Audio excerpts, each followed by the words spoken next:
بسم اللہ الرحمن الرحیم۔ رات کی خاموشی میں کمرہ جیسے وقت کی رفتار سے کٹ کر الگ ہو گیا تھا۔ باہر کی دنیا میں کبھی کبھی کتے بھونکنے کی آواز آتی، کبھی دور سے گزرنے والی گاڑی کی روشنی کھڑکی سے جھلک دیتی، لیکن میرے دل کی دنیا میں ایک عجیب سی تھکن، اداسی اور بوجھ چھایا ہوا تھا۔ کمرے میں کونے میں رکھا پانی کا جگ مجھے بار بار اپنی طرف متوجہ کر رہا تھا۔ دل چاہا وضو کروں، شاید تھوڑا سکون مل جائے۔ میں نے جگ سے پانی لیا۔ ٹھنڈا پانی جیسے ہی میرے چہرے سے ٹکرایا، ایک لمحے کے لیے ایسا لگا جیسے ساری تھکن دھل گئی ہو۔ آنکھوں کے گرد جو بوجھ تھا وہ بھی ہلکا ہونے لگا۔ وضو مکمل کیا اور بیٹھ گئی۔ دل میں بے اختیار ایک خیال آیا اور ہونٹوں سے لفظ نکل گئے، وضو کرنے سے چہرے پر نور آتا ہے۔ میری کزن قریب ہی بیٹھی تھی۔ وہ خوبصورت تھی، دولت مند تھی اور ہمیشہ دوسروں پر رعب جمانے کی عادی۔ میری بات سنتے ہی وہ قہقہ لگا کر ہنس پڑی۔ ہنسی بھی ایسی تھی کہ جیسے کسی کے دل کو چھید دیا۔ اس نے طنز بھری نظروں سے مجھے اوپر سے نیچے تک دیکھا اور کہا، تم جیسے بدصورت لوگ وضو اور نماز میں ہی نور تلاش کرتے ہو۔ اس کے الفاظ میرے کانوں میں ہتھوڑے کی طرح بجے۔ دل کے کسی کونے میں چنگاری سی بھڑک اٹھی۔ ایک لمحے کے لیے چاہا کہ میں بھی جواب میں کچھ کہوں، لیکن زبان جیسے بند ہو گئی۔ آنکھوں میں آنسو تیرنے لگے مگر میں نے سر جھکا لیا۔ وہ اب بھی ہنس رہی تھی۔ اس کے چہرے پر غرور جھلک رہا تھا۔ مجھے اچھی طرح معلوم تھا کہ اس کے پاس سب کچھ ہے، خوبصورتی، دولت، طاقت، وہ رتبہ جس کے خواب بہت سی لڑکیاں دیکھتی ہیں، اور میرے پاس ایک عام سا چہرہ، ایک عام سی زندگی۔ شاید اسی لیے میں اس کے مقابلے میں کچھ کہنے کی ہمت ہی نہ کر سکی۔ خاموشی سے کمرے کے کونے کی طرف گئی، پردہ ہٹا کر آسمان کو دیکھنے لگی۔ چاند نکلا ہوا تھا مگر اس کے گرد سیاہ داغ نمایاں تھا۔ مجھے لگا جیسے یہ چاند نہیں، میرا اپنا عکس ہے، ایک ایسا چہرہ جس پر روشنی کم اور دھبے زیادہ ہیں۔ دل بھر آیا۔ میں نے آسمان کی طرف دیکھا اور آنکھوں سے آنسو بہنے لگے۔ وہ لمحہ تھا جب میری روح چیخ اٹھی۔ میں جائے نماز پر گری اور سجدہ کرتے ہوئے رب کو پکارنے لگی، یا اللہ، تو سب کچھ کرنے والا ہے، تو ہی حسن دینے والا ہے۔ مجھے دنیا والوں کے طعنے سہنے کی طاقت دے، مجھے وہ حسن عطا کر جو تیرے قرب کی نشانی ہو۔ ایسا نور دے جو نہ صرف میرے چہرے پر بلکہ میرے دل میں بھی اتر جائے۔ میرے الفاظ آنسوؤں کے ساتھ مل کر اللہ کے حضور پیش ہو رہے تھے۔ کب نیند کی لپیٹ میں آ گئی مجھے خود بھی احساس نہ ہوا۔ خواب میں ایک منظر ابھرا، سفید روشنی میں نہایا ہوا ایک باغ تھا۔ وہاں ایک بزرگ بابا کھڑے تھے، ان کے کپڑے دودھ کی طرح سفید، چہرے پر ایسا سکون کہ دیکھنے والا بے اختیار مطمئن ہو جائے۔ میں حیرت سے ان کے قریب گئی۔ بابا نے محبت سے میری طرف دیکھا، آنکھوں میں شفقت تھی، لبوں پر مسکراہٹ۔ وہ نرم آواز میں بولے، بیٹی رونا چھوڑ دے، اللہ پر یقین رکھ۔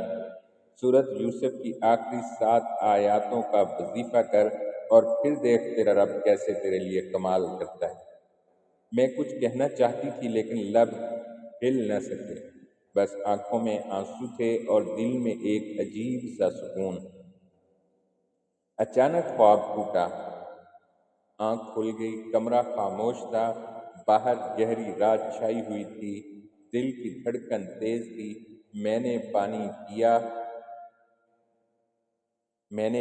لیا، وضو کیا اور جا نماز پر بیٹھی۔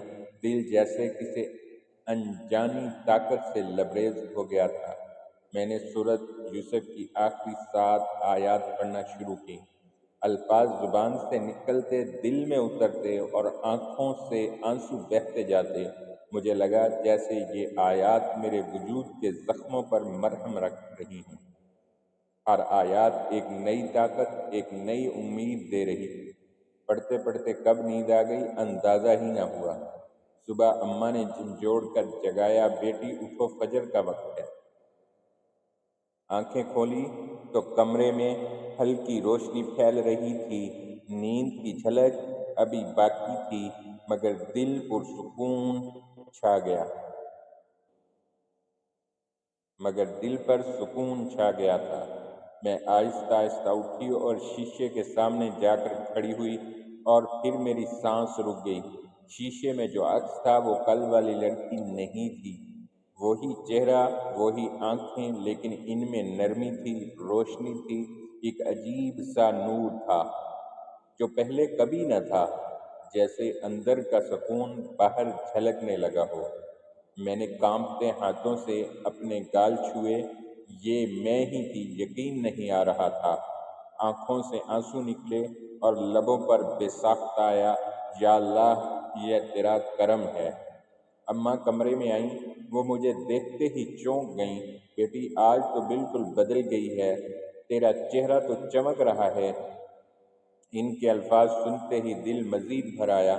گھر کے باقی افراد بھی قریب آئے، سب کی زبان پر حیرت تھی، سب کہہ رہے تھے کہ میں بدل گئی ہوں۔ کزن بھی کمرے میں آ گئی، کل تک وہی لڑکی تھی جو میرا مذاق اڑاتی تھی۔ اس نے مجھے غور سے دیکھا، اس کے لبوں پر آج کوئی جملہ نہ تھا، اس کی آنکھوں میں خاموشی اور حیرت تھی۔ میں نے اس کی طرف دیکھا اور دھیرے سے مسکرا کر کہا، نور دولت یا طاقت سے نہیں آتا، یہ وضو اور قرآن کا تحفہ ہے۔ وہ پلک چپکاتی رہی، اس کے چہرے پر غرور کی جگہ خاموشی اتر آئی، اس کی نظریں جھک گئیں۔ میں نے دل ہی دل میں سوچا، یہ ہے اصل حسن جو دلوں کو بدل دے، جو غرور کو جھلکا دے۔ نماز کے بعد میں نے رب سے پھر دعا کی، یا اللہ میرا حسن دوسروں کو تیرے قریب لانے کا سبب بنے۔ کزن دھیرے دھیرے میرے قریب آ کر بولی، مجھے بھی وہ وظیفہ سکھا دو۔ میں نے اس کا ہاتھ تھاما، پیار سے دبایا اور کہا، حسن صرف چہرے میں نہیں ہوتا بلکہ دل کے نور میں ہے، اور وہ نور صرف اللہ دیتا ہے۔ اس کی آنکھوں میں نمی آ گئی اور میں نے پہلی بار محسوس کیا میرا رب میرے لیے کمال کر چکا ہے۔ اس کہانی کا پیغام یہی ہے، اصل حسن دولت یا طاقت سے نہیں بلکہ وضو، نماز اور قرآن کے نور سے آتا ہے، وہ نور جو انسان کے چہرے کو بھی روشن کرتا ہے اور دل کو بھی۔